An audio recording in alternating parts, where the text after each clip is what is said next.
Forest program in Wisconsin was created, but it was all part of that era. So I'm going to kind of touch on, at the time when the fire hit Peschel, where the landscape was at, where things were, and how we transformed and where we got to, and how our county forest is today. And it'll kind of show that recovery. Some of this is going to touch on a lot of the sustainability that was just talked about by a previous speaker about forest management, so you'll kind of see how that plays into that.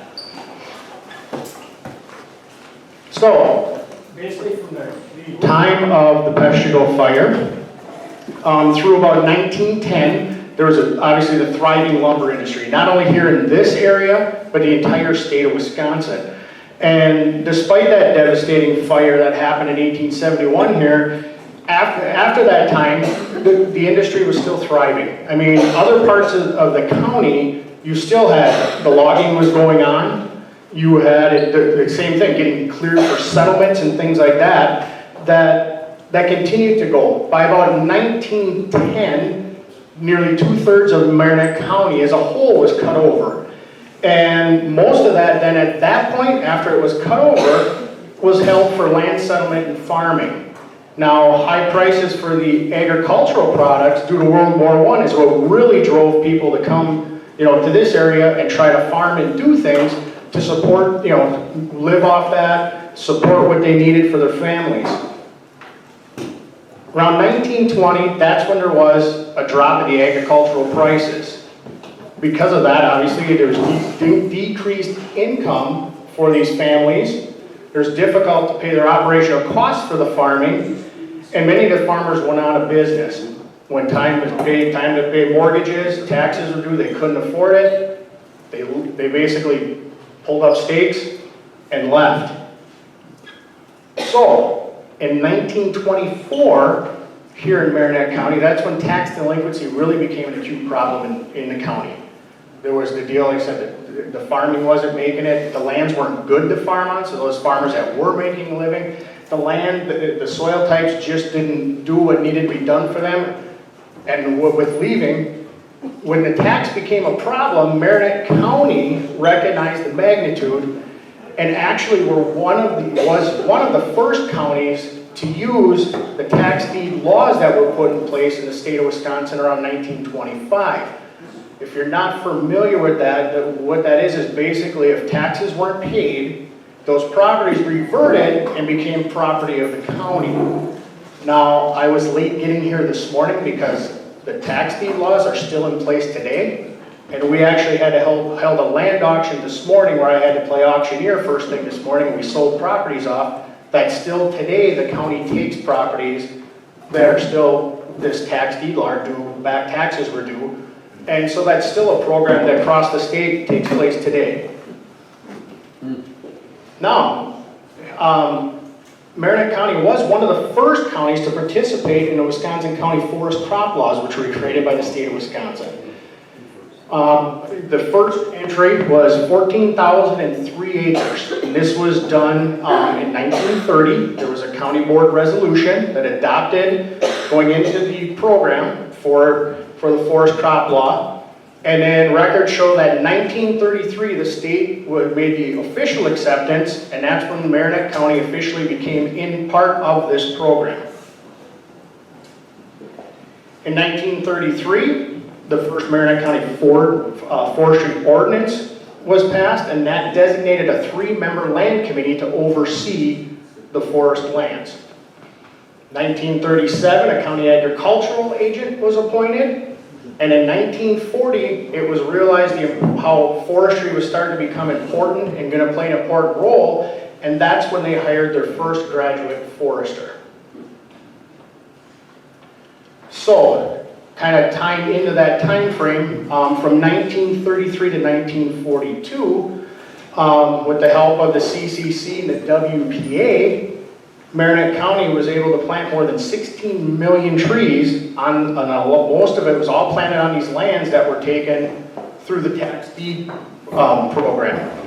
In 1940, a record 1,107,071 trees were planted. They were all pine and spruce seedlings at that time. And we don't even come close to planting that many trees in a year, even at this point, even with the the technology and things you see today. But most of those lands that the county had taken over, they were farmlands. They already been cleared for farming, made perfect areas to plant trees and reforest those areas. And today, a lot of our pine plantations that we have out on our county forest have direct ties historically to this time frame. We actually, some of these plantations have old foundations. There's remnants of silos and things like that, root cellars, wells. And we actually, recently, we had a DNR forester who retired, and he actually put together a ring binder that I have a copy sitting in my office that has all of these historical places that were located on our county forest. Whether they were homesteads, whether they were thought to be, or looking back through historical records, were they sawmills, were they civilizations? You had some of these areas where these little teeny, you had a little family put up, you had little towns started, and documented that. So we have those records out there on our county forest, as well as other archaeological, stuff that we've identified. So I'm going to kind of transition in now. That's kind of how we got our started. I'm going to kind of start to transition into where we are as a county forest in our program today. Marinette County is a member of the Wisconsin County Forest Association. We are one of 30 counties in the state of Wisconsin that are a member of this association. Collectively, those 30 counties make up 2.4 million acres, all publicly owned lands, all open to the public, and it's the largest public land holding as a group in the state of Wisconsin. We are certified. Marinette County received our formal certification through the Sustainable Forestry Initiative on March 22nd of 2005. Obviously, we're an independent third-party certification process. The annual audit of the county forest system as a whole, it's done annually. All 30 counties are kind of under the same umbrella. Some counties are SFI certified, some are FSC, and some counties have chose to be dual certification. Every year, this third-party audit organization, there's auditors that come out, they sample a part of the county forest system. So they'll typically take 4 to 6 counties in a geographical location, and they go out and audit in the field what we're doing on timber sales. How we're doing it. Are we following BMPs? Are we doing it sustainably? Are we, road building, rec trails, all these things. Do we have them on our county forest? How are we managing for those? Are we following it sustainably? And about every 5 years, Marinette County is part of that certification process. So it's about a 5-year cycle. Next year, we are actually on the list to have the certification team here in our county to certify what we're doing out there on the ground. Our staff, we now currently have myself as the forest administrator. We have an assistant forest administrator, 4 foresters, a scalar technician, 5 equipment operators who just strictly maintain our county forest roads, do our site prep work on county forest lands. They're separate from highway equipment operators. And we have an administrative assistant who basically holds the whole thing together. And I tell her that all the time. So, you look at a county our size, we're 231,000 acres, or just under that. We've only got 4 full-time foresters to do the work on our county forest, so it keeps them busy. Some of the main tree species here in our county, aspen is our largest acreage-wise as far as tree species on our county forest, with just over 97,000 acres. Then next is pine, which would include basically red, white, and jack pine. The majority of those, especially the red and jack pine, are plantation grown. We do have natural stands, but like I said, the majority of our stands are plantation grown. We have northern hardwoods and oak, which would include red oak and pin oak, or those acres. We do have some white oak, but not a large component as far as large tracts or acreage-wise of white oak. Most of it is mixed in with other types of oak. Timber sale revenues. So over the last 10 years, we've averaged $3.2 million in gross timber sale revenues and 80,000 cord equivalents cut coming off of our county forest. You look at those numbers and boy, it's awfully big, but we actually are undercutting what we should be. So we're not even coming close to meeting what our certification guidelines are telling us. We can cut sustainably off of our county forest. One of the things with this, really neat about with this is we take 10% of our annual revenue every year off the top right away. It's distributed between the local townships. So a local township that has county forest land within that township gets a piece of that pie, and it's based on the percentage of county forest land within that township. So some townships will get as little as $300 to $400, and some of them can get $50,000 or more going in, and then that helps on their budgets and things like that to help them do things they need to do.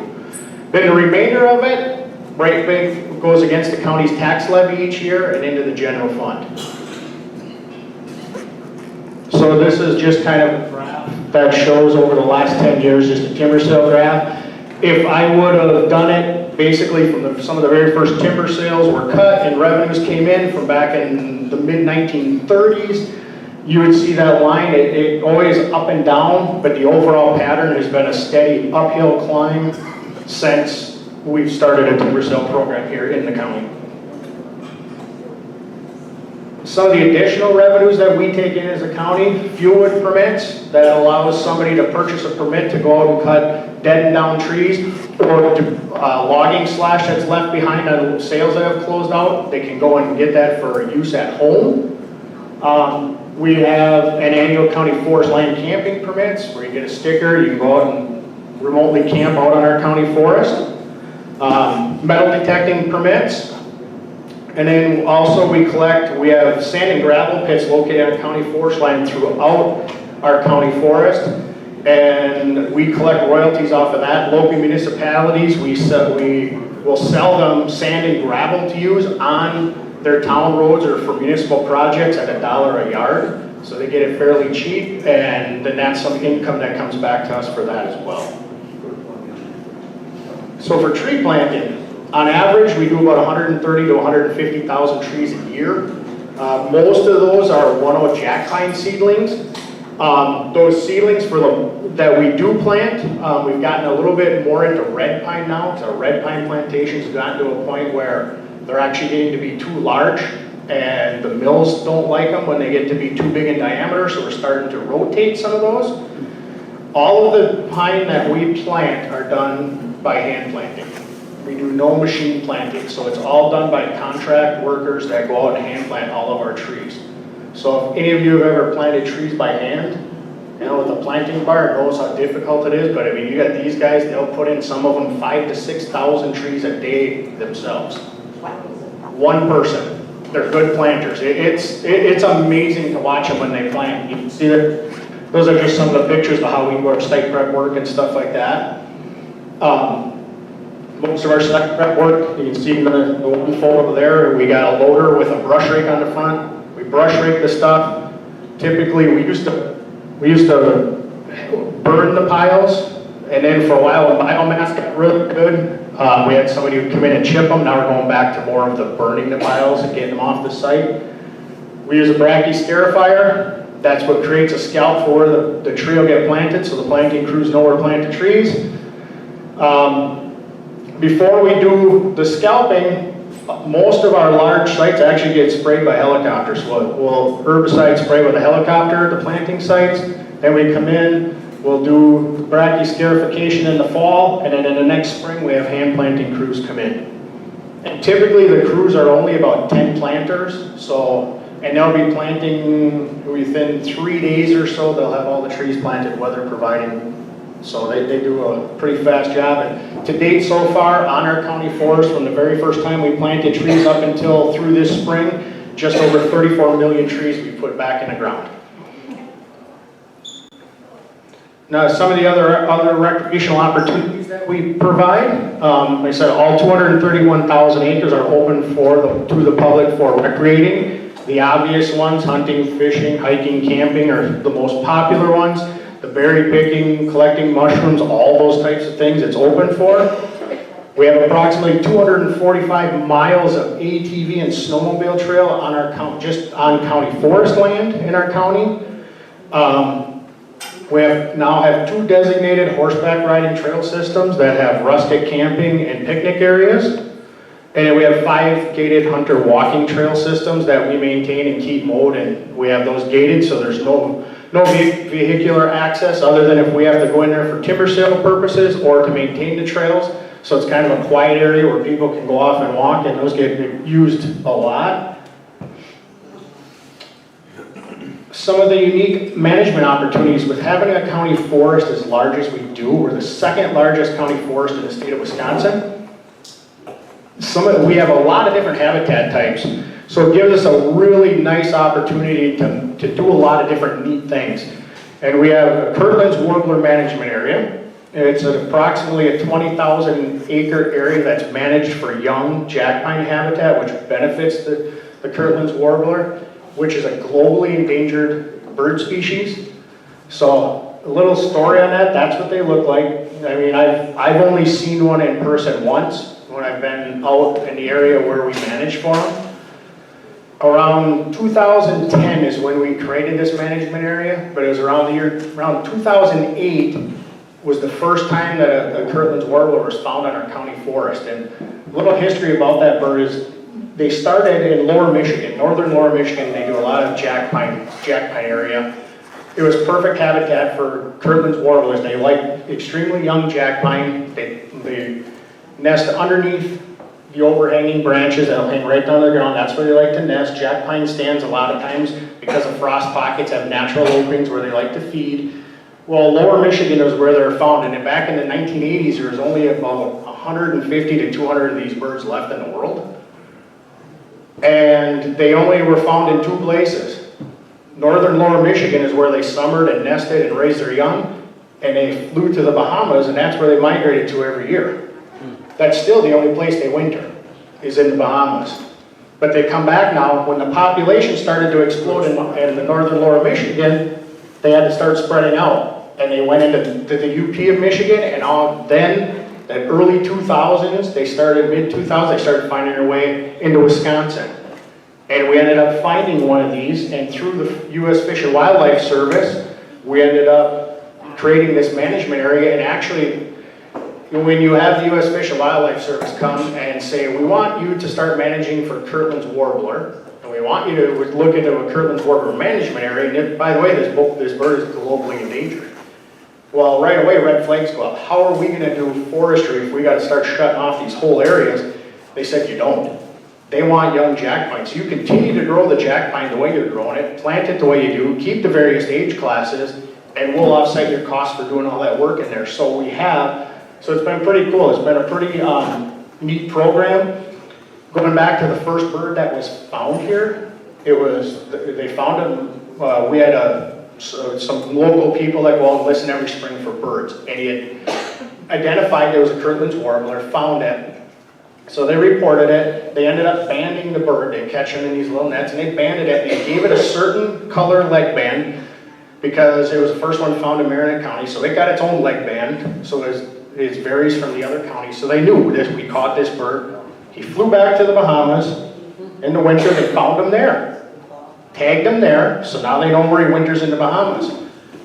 The following year, that same bird showed up in an area about the size of this room from where he was the year before, 3 days after he was found the year before. For 8 years, that same bird came back to this same little tiny area on that plantation within the same first week of May. And they know because of the leg bands, they can positively identify that it was that same bird coming back. So he made that trip back and forth and tells you how they can zero in to where they need to go. And now today, we have approximately 15 to 20 of these birds showing up every year, and we're having a pretty good success. I haven't heard the numbers from this year yet, but last year we had 15 birds that fledged, which doesn't seem like a lot. But, when you're talking about a species like this and trying to get them going, to get 15 here just on our little county forest is pretty impressive. One of the other things listed right below it, the Athelstane Barrens. I don't know, some of you I know in the room know where this is at. This is set up with the DNR. They do prescribed burning out here, where we're trying to do it on a regular basis to mimic fire that used to happen in those areas. This is one of those typical barren areas you hear about, and historically would burn over every few years or every year. Well, as firefighting got better and after all these major fires that happened, fire suppression played a part in it. Well, now we're trying to go back and mimic some of that. And so it's actually, as you can see, a globally important habitat for a lot of these migrant the birds that migrate back and forth, woodcock, all those different things. So we're able to manage this area, and actually we've done a little bit of expansion in that to try to expand that type of habitat for that.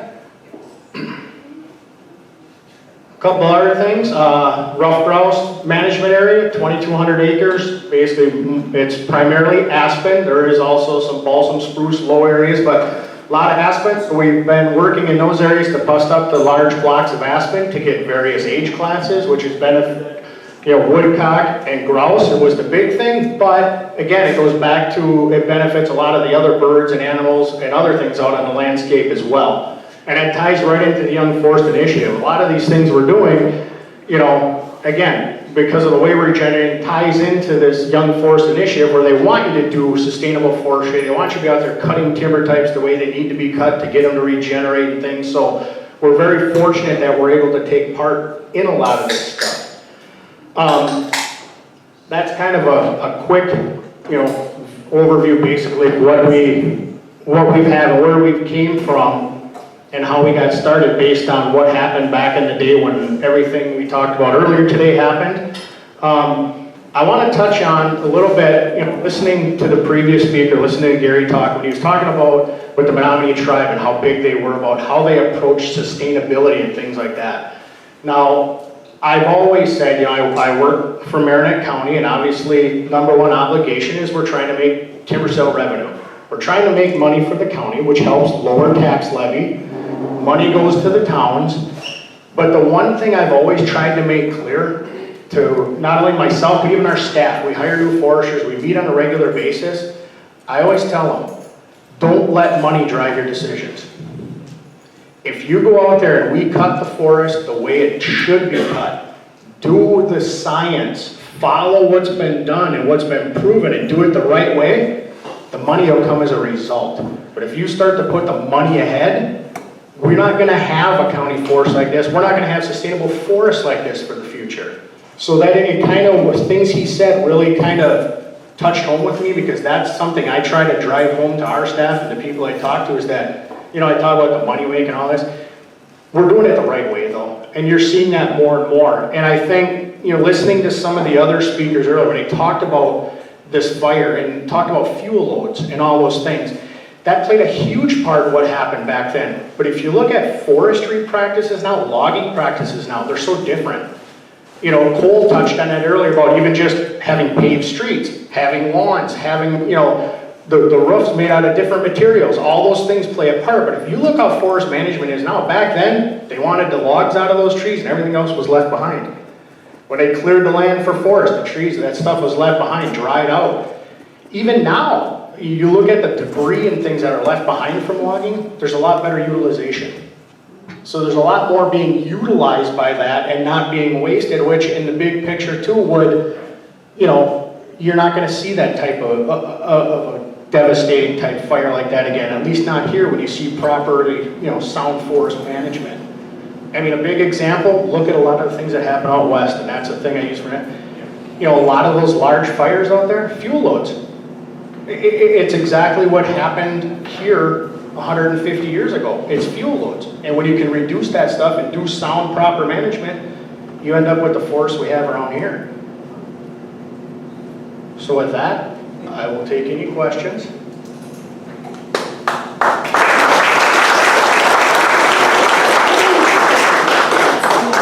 Areas of the forest do you have? How many different areas? Well, we have, like I said, 231,000 acres. Our county forests are primarily the largest chunk of our continuous county forest land is located in the northwest part of the county. We also have a piece out kind of west of Crivets, the southwest corner out there.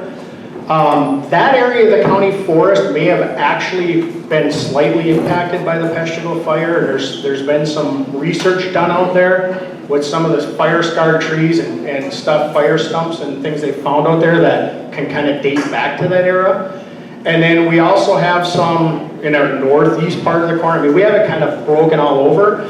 Now, our county forest, we have that kind of how our previous speaker talked about with the Menominee, how they have it broken into compartments. That's how we have ours. We have ours broken up into over 400 compartments, various sizes, and we have it, we go in there. Now, we don't necessarily wait 15 years to go into a compartment. It might be annually, it could be longer, but it's all based on the timber types that are there and what our recon tells us for when that stand is ready to be looked at and cut. You had a question. Besides the curling wobbler, why are you planting jack pines?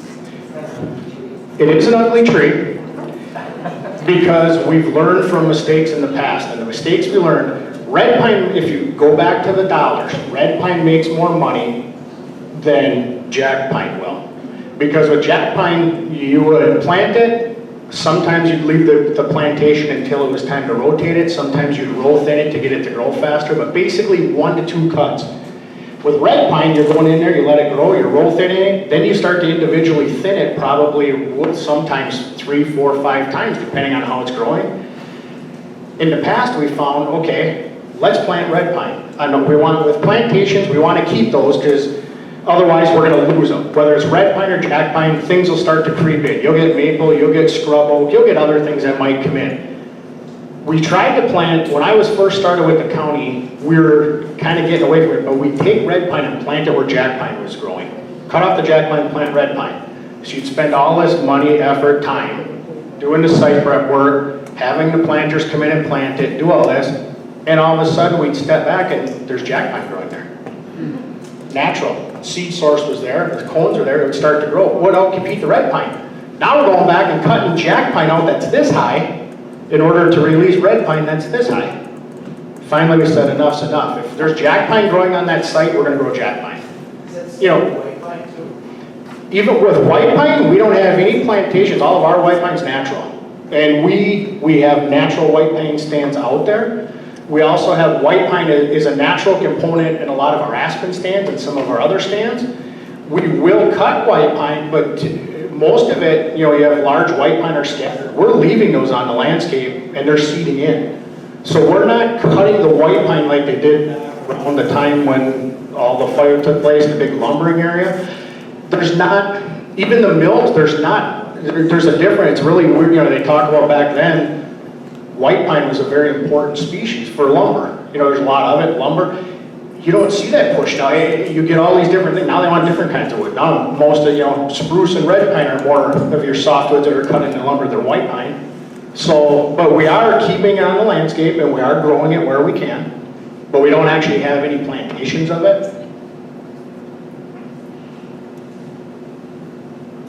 The counties own the land of the county forest. Mm-hmm. And this is a messy question because I'm stepping into the area I don't know. So a citizen of that county has a political stake in this because they can go to their county representatives perhaps about this. So do county residents have a different legal standing than other residents of Wisconsin or other residents of other states? Are you looking at it like as far as how we manage our forest and stuff from that standpoint, or? I'm just asking because I've run into situations where people that are resident of the county believe that they have a better or a stronger stake in their county forest than other people. And is that true or not? I don't know the legalities of that. I do know where you're coming from because we will. You run into issues when you got a county forest. A lot of people want to recreate, right? So they want to recreate on their county forest. They get upset. You got local people, they'll get upset when people from outside come out and recreate, especially deer season. Deer season right on top of us. Prime example. Well, I've been hunting there my whole life, and this guy's coming up out of nowhere. It's public land, though. So they do take, I think, a lot of pride in it. I don't know legally if there's any different. Now, as far as management on our county forest, we have a 15-year comprehensive land use plan that's approved by the DNR, and chapter 28 of the state statutes is the whole county forest program. So there's certain laws in place too that protect the county forest. A big reason for that, you look back, you talked about, tax things and things like that. With that county forest deal with the law, it's protecting our county forest in a way that county boards, if they start running short on money, things get tight, they can't just start selling off county forest land. It protects that. You have to prove a higher and better use. Our county forest program is also overseen by the DNR. So that's kind of like a check or balance type thing. So if we want to take county forest land, remove it from the county forest program, we have to have a pretty good reason why, and we have to be able to sell it to the DNR. The DNR can turn around and ding the county and make them pay back taxes. There's fines involved and other things. So the one thing I'm extremely happy about here with Marinette County is our committee who oversees our county forest program, the department, and our county board are very supportive. Very supportive of our county forest program, not just because they see the money coming in, but they know the importance of it, to hold on to it, because once it's gone, it's gone. Once it's gone, it's so. I hope that kind of answers your question, but I don't really know for sure. Just to jump in, and somebody can contribute. When the counties, like all public land properties, committed to the design for the Sustainable Forestry Initiative and certification processes, and that type of thing, the county forest program in Wisconsin got looked at very closely as a community forestry process with decision-making close to the people associated with, who are closer to the land and committed to concepts of sustainability. And I forget the guy's name, but out at Yale that looked at, the design we had to do this within the state. It's a prime model of community forestry because the decision makers, the people that drive and guide the plan development and the management of the process are closest to the land, more so, frankly, than state and federal. So I mean, it's a unique program. I'd ask you. And it is. I just wanted to, what you said about out in Yale. And I don't remember he was actually an auditor, and I don't remember which auditor it was, but he actually teaches at Yale. He was one of the independent auditors that came and looked, and he happened to come to Wisconsin and look at our certification. Well, our county forest system in the state of Wisconsin is so unique that he actually went back and he talked and actually taught a lot about that and about our sustainable forestry and our practice, and brought that back and utilized it at Yale University as a prime example of what you should be doing and doing it right. Oh, you got a question there? Yeah, curious as to the state of some of the diseases, emerald ash borer and beech bark disease, and I hear there's a hemlock. How prevalent is that here in America? Right now, I would say out of the ones you mentioned, you mentioned the beech, and I would say emerald ash borer is probably going to be our biggest one right now that we're staring at here. We don't have a lot of beech in this county. There has been some of that, the little insect that caused it, found at one of our county parks. We haven't found it anywhere else. We don't have large tracts of it, but we do have a 40-acre parcel. And we call it our beech natural area. We do no management in it, and it's primarily beech. There is some large maple and oak mixed in, but it's one of those where it's hands off. It's off. You can drive right through it if you take County I or Parkway Road north through the county and through our county forest. You'll go right through that natural beech area, and it's one of those with the beech bark disease. It'll be interesting if it hits there to see how does it respond. Do we have ones that are resistant? Do we not? But I do think we are keeping an eye out. Our foresters are constantly watching for signs of emerald ash borer. We've dealt with oak wilt. We still deal with that, but I remember oak wilt was a big thing. Gypsy moth was a big thing. We're not trying to jump the gun and go out like with emerald ash borer, for example. We're not trying to jump the gun and go out and cut every ash tree off the county forest. Well, they're going to die anyway. We're being proactive. We're managing it where we can. We're removing it from some of where our mixed hardwood stands. We'll designate it. just in case. But it's just kind of okay, we're gonna keep an eye out, we're gonna try to, but it is a challenge, and it will be. We're fortunate, most of our solid ash stands are in swamps. I mean, it's gonna cause issues. You lose it, the water table will come up, you might have cattails there instead of trees, those types of things. We might have to see, do we plant tamarack there, do we do other things to reforest it, but. We're from Door County, and emerald ash borer and the beech bark that killed all of them. We have 10 acres in the town of Silver, but we're worried about the beech, but put it in the beach. Right, yeah. Right now, like I said, right now we have it. Now, the one park we found it in was Lake Nockaway. That's the park, so that's kind of if you're familiar with the area. So we feel it's kind of an isolated situation, but it's not to say someday it won't show up there. We don't know, but it's all things, our foresters, they watch for these things. They take training on these.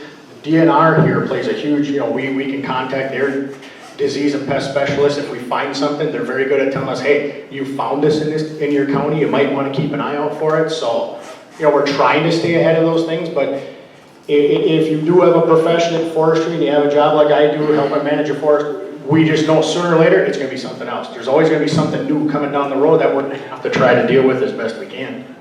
And that's a big reason why we want to keep, we're very lucky we have a diverse county forest. We have a lot of diversity species-wise. That's why we're trying to keep age diversity to try to get out ahead of some of this stuff, hopefully. Why does it cost so much money to treat a ash tree? I was quoted $10 an inch diameter, per inch diameter. That I don't know because we don't treat any, right now we're not treating anything. I'm guessing the cost of chemical, having somebody come do it, it's all those, I would imagine. I mean, it's something fairly new, to treat this because it's, from the way I'm seeing it anyway, it's kind of like with oak wilt. When oak wilt first hit, not long after I started with the county, there was all kinds of people treating for oak wilt. Yeah, guys were out there with ditch witches and doing trenching and doing those things, and now all of a sudden it just kind of died. You kind of deal with it. So I'm not sure. I'm sure a lot of it has to do with A it. tree like that, you want almost $200. Yeah. You treat it, but that's a lot. Well, some of it could be, You hold one more. You said that you're not cutting as much as you prescribed that you could be. Uh-huh. Why is that? the size of our county forest. To be honest, it really, it's not that we don't want to. It's not that we don't, even with markets do play a part in things, but we've been very fortunate here. No matter how many timber sales we set up, we tend to sell most of them. The sales we don't sell, a lot of times there's seasonal restrictions, there could be other things, it could be location. So I think a lot of it, it's just with the size of our county forest, and we only have 4 full-time foresters on staff. The DNR, we get time standards. There's the agreement with time standards with the DNR, so we get almost 3,000 hours from the DNR. So that's like having another full-time position or two. But I think it's just the size of it, and with the trees growing and things like that, it's a problem I like having. Not coming the other way around and you got them knocking on doors and you need to slow down because you're cutting way too much, so. We got one more. Sounds like the revenues make Marinette County a pretty rich county.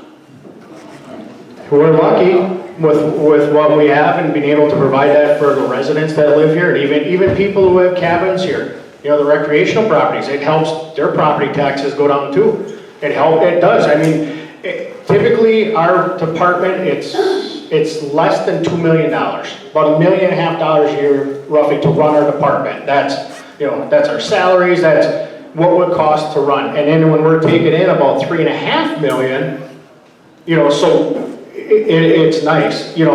One of the other benefits we have with our county is when I talked about the 10% revenues, we also take an additional 4% off of our county, or our timber sale revenues every year. We put it in a forestry heavy equipment fund, which is non-lapsing, and there's no cap on it. We put that money in there, that's how we buy our equipment. That's how we buy our graders to grade our county forest roads. That's how we buy our dump trucks. That's how we buy our loaders, our dozers. When you can go to the county administrator, you can go to your committee and county board and say, look, we're buying a dump truck next year. I need $300,000 to buy a dump truck, and they're just like, okay. Because we have that fund available, and that's all it's for. It's forestry equipment, that's it. Because of that. So, yeah, we're very fortunate, to have what we have here, without a doubt. I was in and out. Did you touch on, because Marinette County's been a leader on a wide front on a variety of issues, implementing sort of progressive policy on the zoning, the community that they brought out, the forest zoning.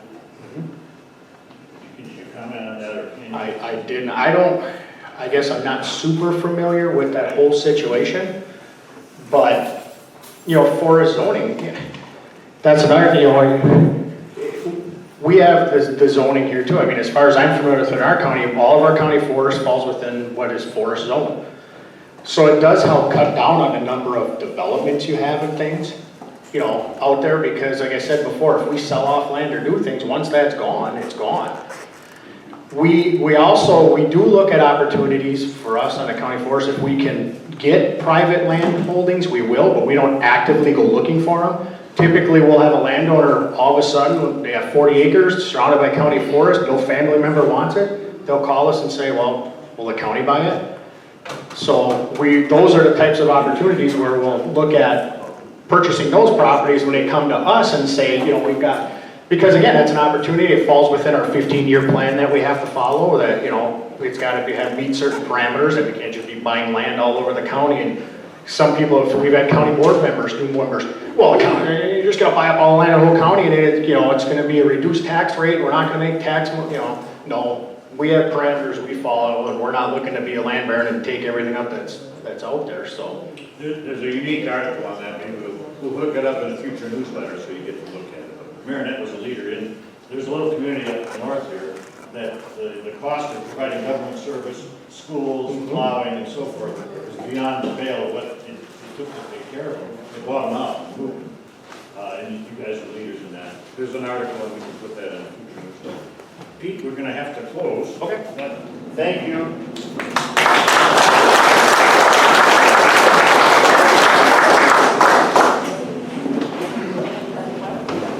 At this point, there's a couple things just to clean up before we sort of close. At this point, once again, I comment that it's so much better to be lucky than good, and certainly lucky to have had advice and contacts, to be directed to the slate of speakers that we dealt with in the course of the day today. The need to comment as well, we had a little incident management team set up to organize and to do outreach, to collect resources, to have people contribute things to us. We were put in touch with the mayor of Peshtigo, Kathy Malke, who helped. I think the people would have volunteered themselves, but she encouraged some folks, I think, to volunteer or found us some resources and brought us in touch with the likes of, and I had an old friend, Fred Axelrod, to rely on, to draw in from, are you in Lakewood, Fred? He left. Fred left. But anyway, he's not a Peshtigo resident. But Chuck Garden, the fire chief of Peshtigo, his colleague, Mike Folger, fire chief for the township of Peshtigo, Kathy Crabtree, the get-her-done gal that the mayor knows as a friend and truly can get her all done. Don Schnitzler, the guy who was recognized last night, and he's everybody's best friend when you're trying to get stuff done because the guy can do almost anything. And Janet Seymour, our friend from State Historical Society, out of Eau Claire, that was a source of advice and suggested people like Bailey Capsule and Martha and Paul to help us construct the program that we put together. So very lucky to have had access to all of those people to do the things we've done thus far. With that, unless there are any questions, does anyone have a question before we close? There's probably some thirst and some bladder pressure here, so I think we'll let it go at that point. And look forward to talking to more of you tonight. The schedule for tonight